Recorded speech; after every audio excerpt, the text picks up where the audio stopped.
the one thing I continue to hold on to and to try to incorporate into what I do every day as an academic leader is to not take for granted the value of continuing to both cultivate and engage my social network. So there are a lot of folks around the country who are full-time administrators, who are academic leaders, and sometimes you can feel very isolated.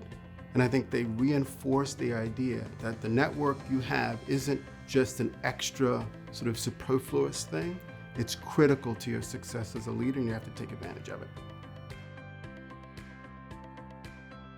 One thing I discovered about myself as a leader after attending my ALI experience was that there's so many aspects of being a leader that are implicit that I kind of sort of knew, but I needed to be more purposeful about delineating explicitly to myself. And I think that summer experience, that week, that intensive week, underscored and reinforced for me the importance of being explicit with myself about my own expectations as a leader and about the kinds of ways I translate that into a vision. So that is one of the things I hold on to when I think about the value of ALI for me.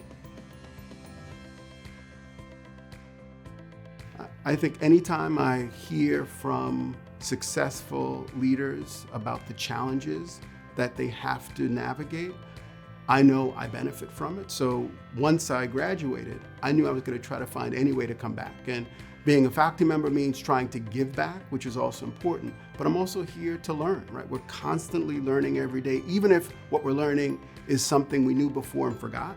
And so I think I try to keep coming back because it's that boost. It gives you a sense of all the kinds of really important questions that day to day you sometimes forget to ask of yourself and your colleagues. And ALI is really good about bringing those to the fore and making sure we don't forget them. And so I like it because being faculty, I don't just provide, I think, I hope, insight to the current cohorts, but I get a lot back in return too.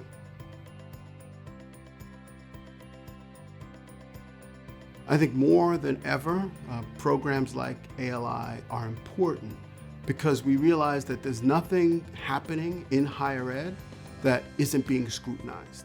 And our commitments to being inclusive, to being diverse, to being open are some of the things we have to, as a value, we have to champion effectively. And to do it in the context of a world where people don't all take it for granted.